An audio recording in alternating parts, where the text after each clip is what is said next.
देवेंद्र फडणवीस भी दावेदार हैं, तो दुखदुखी तो होगी मन में। सुशील जी। गरिमा जी नमस्कार। हाँ जी, गरिमा जी नमस्कार। अब मैं आपकी बातों को सुन रहा था, भाई सिन्हा जी जो बोल रहे थे वो भी मैं सुन रहा था। आज की मैंने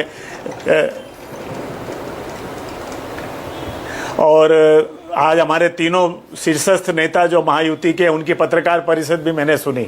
और आपने अपने ओपनिंग रिमार्क में कहा, देवेंद्र फडणवीस जी ने खुद ने कहा कि हमारा जो जहाँ तक चुनाव में सामना करने का जो हमारा चेहरा है, वो हमारा मुख्यमंत्री हमारे बीच में बैठा है। और शरद पवार जी बता दें कि एनडीए का चेहरा कौन है। तो ये जहाँ तक चुनाव का सामना करने का है, वर्तमान हमारे मुख्यमंत्री एकनाथ शिंदे जी, जैसे मैंने कल भी कहा, उनके नेतृत्व में ही हम चुनाव का सामना करने जा रहे हैं। और ये संवैधानिक प्रक्रिया है। चुनाव के बाद जो नवनिर्वाचित विधायक होते हैं वो आपस में बैठ के अपना नेता चुनते हैं, वही मुख्यमंत्री के रूप में शपथ लेता है।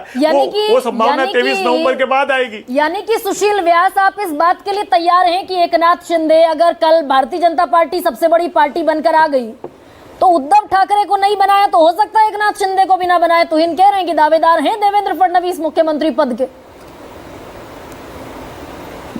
देखिए गरिमा जी, हर दल के व्यक्ति को अपने नेता के प्रति प्यार और लगाव होता है। मुझे मेरे एकनाथ शिंदे जी के प्रति लगाव है, तुहिन सिन्हा जी को देवेंद्र फडणवीस जी के अब वो 23 नवंबर के नतीजे आने के बाद विधायक किसको अपना नेता चुनते हैं, क्या होता है, उस पर सर जहां तक सवाल आज इस चुनाव का सामना करना है 20 नवंबर का, वो हमारा चेहरा है एकनाथ राव शिंदे महाराष्ट्र में। लेकिन वो सारे एग्जाम्पल भी हैं सुशील व्यास। शिवराज सिंह चौहान के नाम पर चुनाव लड़ा गया, शिवराज सिंह चौहान बेदखल हो गए। राजस्थान में वसुंधरा मैं ऑब्जेक्ट कर लूं, कभी ऑफिशियली घोषणा नहीं हुई थी सीएम के नाम की। ठीक है, तो बड़ा चेहरा वसुंधरा राजे सिंधिया राजस्थान में, वो आखिर तक उन्हें नहीं पता था कि कौन मुख्यमंत्री बनेगा। पर्ची निकली, चौंक गई, राजनाथ सिंह की तरफ देख रही थी। तो ये हो सकता है ना महाराष्ट्र में भी। गरिमा जी, राजनीति संभावना का खेल होता है। और आज की तारीख में एकनाथ राव जी शिंदे के नेतृत्व में बड़ी मजबूती से हमारी महायुति की सरकार ने महाराष्ट्र की जनता की सेवा की है, विकास के कार्य किए हैं। और उस पूंजी के ताकत पर हम महाराष्ट्र की जनता की अदालत में 20 नवंबर को जाएंगे और भारी बहुमत से जीत करके अपनी सरकार बनाएंगे। 23 नवंबर के बाद नवनिर्वाचित विधायक अपना नेता चुन लेंगे। एकनाथ शिंदे के अलावा कोई और भी हो सकता है, ये मैं नहीं कह सकता। हाँ। नहीं तो ये सवाल आपको पूछना चाहिए फिर कि भाई अगर इतना कंसेंसस है तो देश के गृह मंत्री और प्रधानमंत्री प्रोजेक्ट कर दें चेहरे के तौर पर एकनाथ शिंदे को।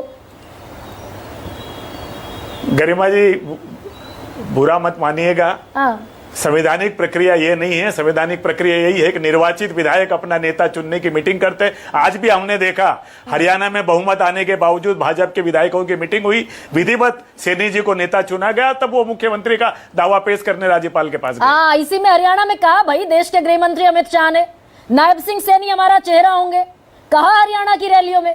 महाराष्ट्र में आज तक नहीं कहा। अब रैलियां शुरू नहीं हुई ना अभी तक। हाँ। रैलियां शुरू होगी 20 तारीख के बाद। अरे वो पहुंचे हुए थे सुशील व्यास, जहां औरंगजेब की संतान बताते हुए दिखे थे, वो रैली तो थी।